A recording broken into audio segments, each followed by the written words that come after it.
दादासाहेबांनी रायगडावर येऊ नये असं कारभाऱ्यांना वाटतंय. हो. आणि काहींना दादासाहेबांची आणि आबासाहेबांची भेटच होऊ नये असं वाटतंय. हो. अनेकांनी तर देव पाण्यात घातलेही असतील. हो बत्ताशीबाई. आणि त्यांची भेट झाली पाहिजे. वहिनीसा, तुम्ही पुढाकार घ्या. आम्ही आहोत तुमच्या सोबत. अगं बाई, पण तुमचे मालक हे मान्य करतील का? नाही म्हणजे आमच्यावर आरोप करतील. आमच्या सोन्यासारख्या बायकोला आमच्या वाट्यालाही येऊ देत नाही. वहिनीसा, आता या काही गोष्टी शिकल्या पाहिजेत हा तुमच्याकडून. आमच्याकडून? काय शिकायचंय आमच्याकडून? सांगा, आम्ही शिकवू तुम्हाला. शिकवाल? कसं नवऱ्याची भेट घ्यायची शिकवाल? कसं शत्रूच्या तळावर जाऊन नवऱ्याची गाठ घ्यायची शिकवाल? कशी गाठ घेतल्यानंतर सुखरूप परतायचं शिकवाल? शिकवाल ना? नाही नाही, बऱ्याच आहात की. आहो, हळू. जसा जगदीश्वराच्या मंदिरात तुमच्या हसण्याचा आवाज आभाळापर्यंत पोहोचतो. तुम्हाला कोणीच सांगितलं? जगदीश्वराच्या गाभाऱ्यातील हसणं? त्यांनीच सांगितलं. ज्यांनी तुम्हाला हसायला सांगितलं. नावगाव सांगितलं पाहिजे का आता? आहो, पुढचं सांगा आधी. बऱ्याच आहात की तुम्ही. जा बाई. आम्ही नाही काही सांगणार. जा.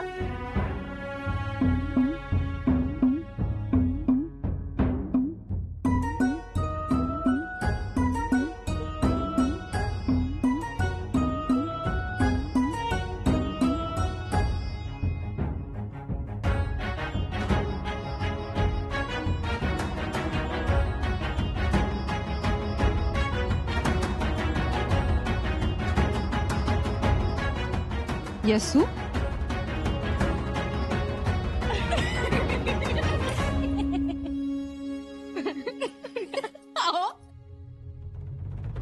काय?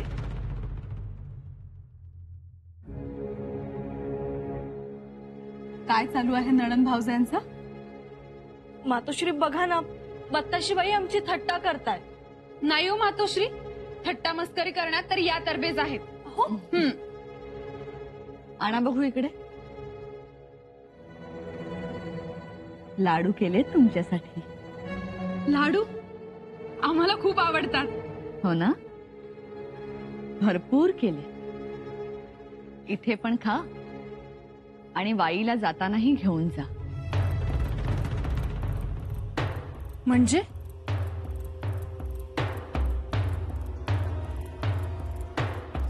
धाकट्याबाई साहेब, आता तुम्हीच सांगा.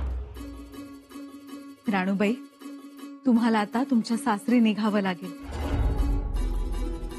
कारण तुमच्या घरापासून तुम्ही खूप काळ बाहेर आहात.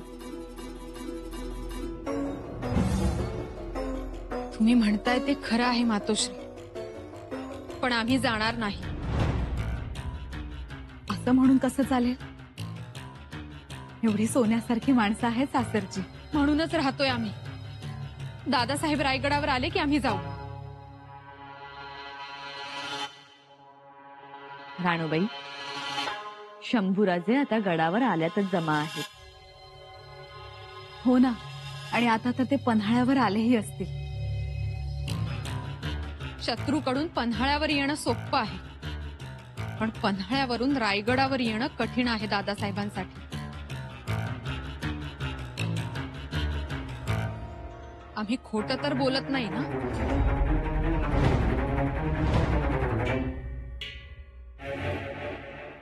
तुम्ही खोटं बोलत नाहीत.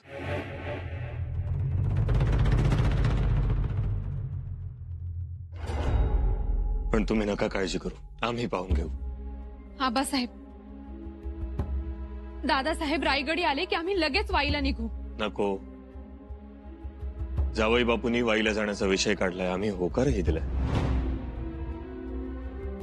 आता त्यांच्या संयमाची परीक्षा पाहणं योग्य नाही. आम्ही तोच विचार केला. राणूबाई, तुम्ही स्वराज्याचा विचार करताय हे चांगलंच आहे, पण जरा स्वतःच्या घराकडेही लक्ष द्या. आबासाहेब, आम्ही वाईला येऊ तेव्हा निवांतपणे बोलूच. चला, निघायची तयारी करा. आबासाहेब, बत्ताशीबाई काही दिवस राहिल्या असत्या. जाऊ द्या त्यांना. आत्ता आपण बोलून घेऊ ना त्यांना नंतर. ठीक आहे, जातो आम्ही, पण आम्हाला शब्द द्या,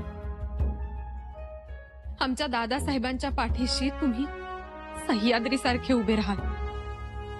राणूबाई, अहो ही काही सांगण्यासारखी गोष्ट आहे का?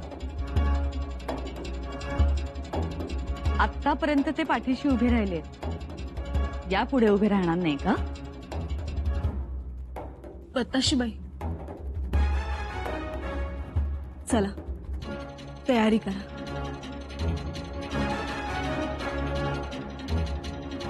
आबासाहेब, आम्ही आहोतच पाठीशी उभे. तुम्ही नका चिंता करू.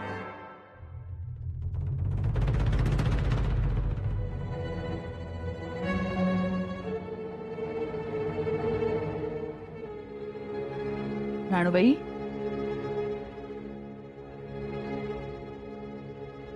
घ्या लाडू खा. मातोश्री, तुमच्या हातून लाडवात एवढा गोडवा कसा येतो याचंच नवल वाटतंय आम्हाला.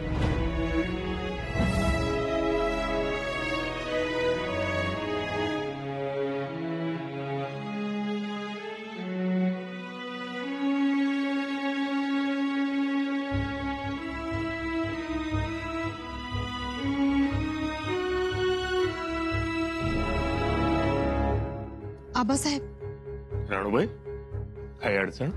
अडचण नाही, आम्हाला बोलायचं आहे. आताच बोललो की आपण. आम्हाला जाब विचारायचा आहे. जाब विचारायचा? कोणाला? तुम्हाला. आम्हाला जाब विचारणार आहात? जरूर. आमच्या महाली आहे.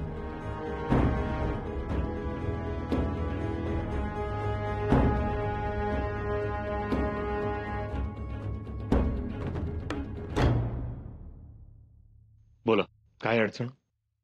अडचण काही नाही, पण आता आम्ही वाईला जाणारच आहोत. एका गोष्टीची सल मनात राहील आणि मग वाईला आमचं लक्ष लागणार नाही. कोणती गोष्ट? दिलेर खानाच्या छावणीत दादासाहेबांवर एवढं संकट आलं, त्यांचा जीव धोक्यात आला, पण तुम्ही सोडवायला आला नाही का? राणू, सांगा ना आबासाहेब, का आला नाहीत तुम्ही? तुम्ही याल आणि दादासाहेबांना मदत कराल, पण त्याआधी एक करडा खलिता त्या दिलेर खानापर्यंत पोहोचेल असं वाटलं होतं आम्हाला. तुम्ही आला नाही आणि तुमचा खलिताही आला नाही. आम्ही खलिता पाठवला नव्हता, पण आपलीच माणसं आजूबाजूला पेरून ठेवली होती आम्ही. त्यांचा काय उपयोग झाला?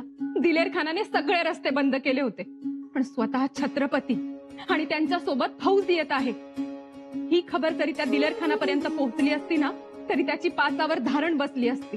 तसं काहीही झालं नसतं. नसतं झालं, कदाचित तसं झालंच नसतं, पण तरीही तुम्ही यायला पाहिजे होता आबासाहेब. आम्ही खूप फसलो होतो. कित्येक दिवस आम्हाला झोप नाही, कित्येक दिवस आम्ही धावत होतो, कित्येक दिवसांचा पाठलाग. आम्ही खूप दमलो होतो आबासाहेब. तुम्हाला काय वाटलं आम्ही इथे शांत बसलो होतो?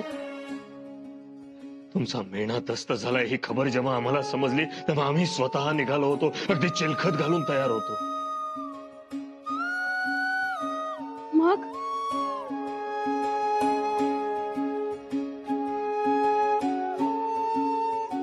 आम्हाला जावई बापूंनी रोखलं.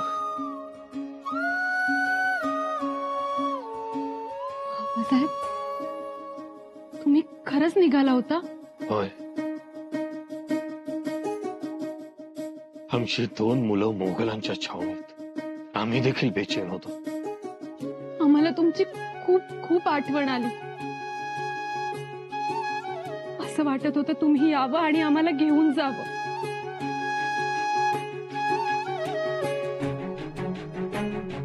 छावणीतून बाहेर पडताना, दादासाहेबांबरोबर धावताना,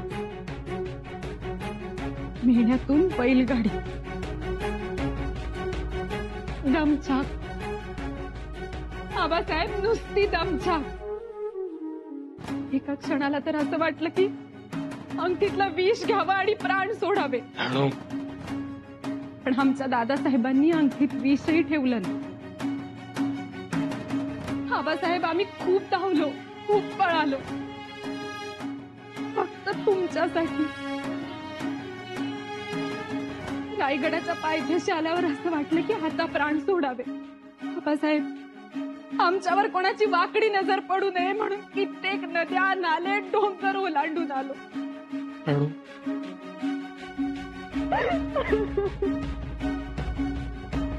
आम्ही कशाची पर्वा नाही केली आबासाहेब.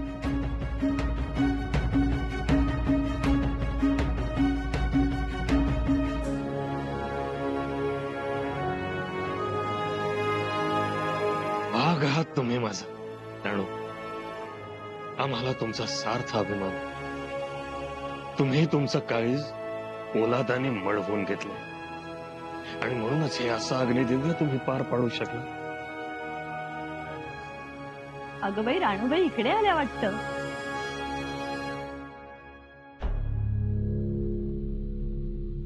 राणीसाहेब, महत्वाचं बोलणं चाललंय. होय. मग आम्ही थांबू की नको? नका थांबू. हो, तुमची लेक आमच्याशी भांडते. असं तिला जेवढं भांडायचं तेवढं भांडू द्या. आज ज्या ज्या तक्रारी करायच्या त्या करू द्या. हो की नाही? उद्या जाणार आहेत त्या. त्यामुळे आम्हा बाप लेखीत आम्हाला कोणीही नको. ठीक, येतो आम्ही. नाही थांबत बापले की.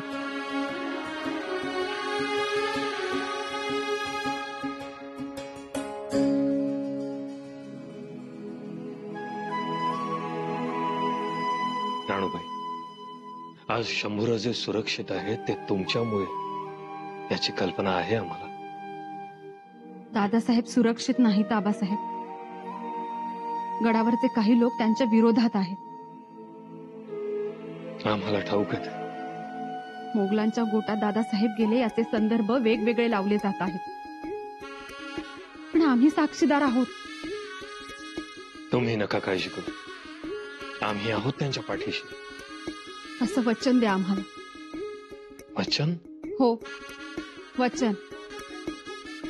आम्ही तुमच्या महाली आलो ते त्याचसाठी. आमचा भाऊ राया स्वराज्याच्या कारभारात एकटा पडायला नको. वचन द्या आम्हाला.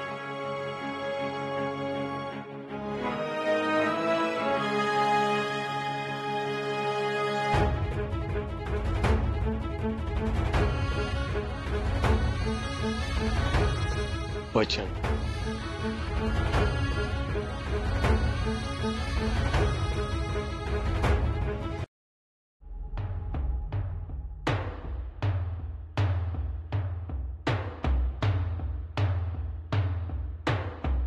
अक्कासाहेब मुजरा.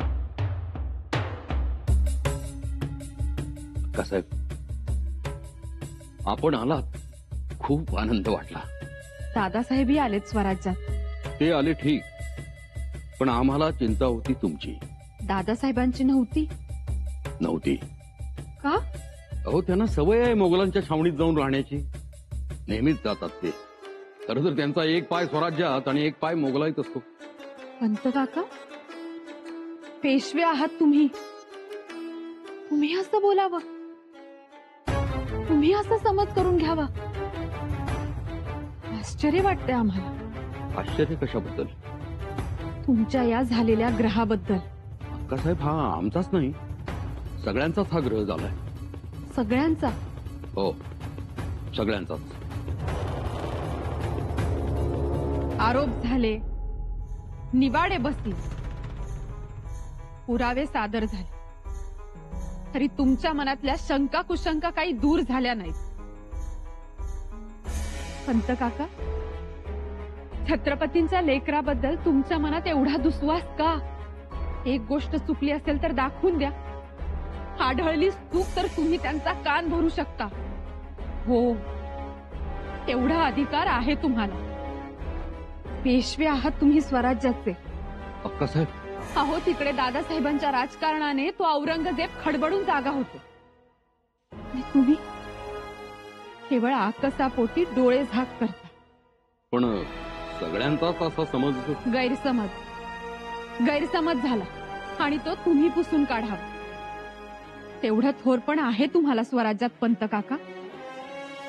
अहो, आपल्या छत्रपतींनी 12 मावळा केली, नंतर 12 नेरा केली, आणि मग सबंध मराठी मुलखातील माणसांना एकत्र केलं, त्यांना जोडलं, आणि तुम्ही मात्र त्यांच्या जवळच्या माणसालाच त्यांच्यापासून तोडत आहात.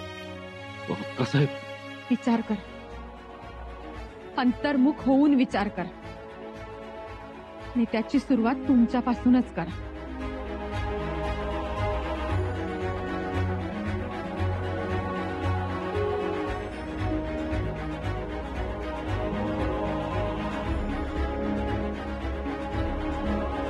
युवराज, माझा ऐका. काय ऐकायचंय मामासाहेब? तुम्ही विचार करताय तसलं काय बी नसल. खात्री आहे तुम्हाला? होय, तुम्ही कसला बी विचार करू नका. महाराजांचं धोरण आणि तोरण नीटच बांधलेलं असतंय. नाही मामासाहेब, आम्हाला काहीतरी गफलत वाटतेय. नका विचार करू कसल्या गफलतीचा. नको? होय. मग सांगा ना, आम्हाला रायगडावर का बोलावलं नाही? आता का म्हणजे? मामासाहेब, दिलेर खानाच्या छावणीत एवढे दिवस राहिल्यानंतर आम्हालाही वाटत होतं रायगडावर जावंच. पण आदेश आला तो पन्हाळगडावर जाण्याचा. अहो, याच्यात बी काहीतरी धोरण असेल महाराजांचं. आमकाच या कसलं धोरण? कसलं धोरण घेऊन बसलात मामासाहेब? जेव्हा आम्ही मोगलांच्या छावणीत होतो तेव्हा आम्हाला कसली आठवण येत नव्हती. कारण आमच्या डोळ्यासमोर दिसत होता तो फक्त शहजादा. त्याला स्वराज्यात आणण्याचं ध्येय होतं आमचं. पण मोगल छावणी सोडून आम्ही आलो, आणि मामासाहेब, आम्हाला रायगड आठवू लागला, दिसू लागला. जवळची माणसं दिसू लागली, रायगडाच्या अभेद्य बुरुजांचे चिरे दिसू लागले, दरवाजाच्या पितळी कड्या, लोखंडी खेळ, धुळीत उमटलेल्या आमच्या सारंगा घोड्याच्या टापा, सगळं दिसू लागलं. वाटलं होतं हे सगळं पुन्हा पाहता येईल, पुन्हा अनुभवता येईल, पण आदेश आला तो पन्हाळगडावर जाण्याचा. याचा अर्थ काय? महाराज येणार तुम्हाला भेटाया पन्हाळगडावर.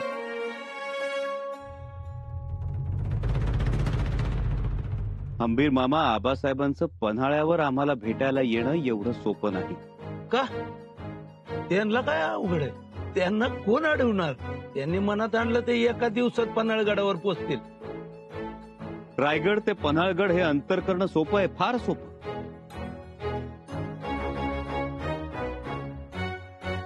पण रायगडाचा महादरवाजा ओलांडणं तेवढं सोपं नाही. युवराज,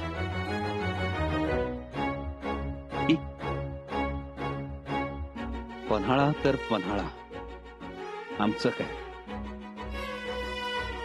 आमचं जगणं स्वराज्यासाठी आणि आयुष्य आबासाहेबांसाठीच. युवराज, नका असा जीव टाकू. होईल समज ठीक. आता जे आबासाहेब करतील ते.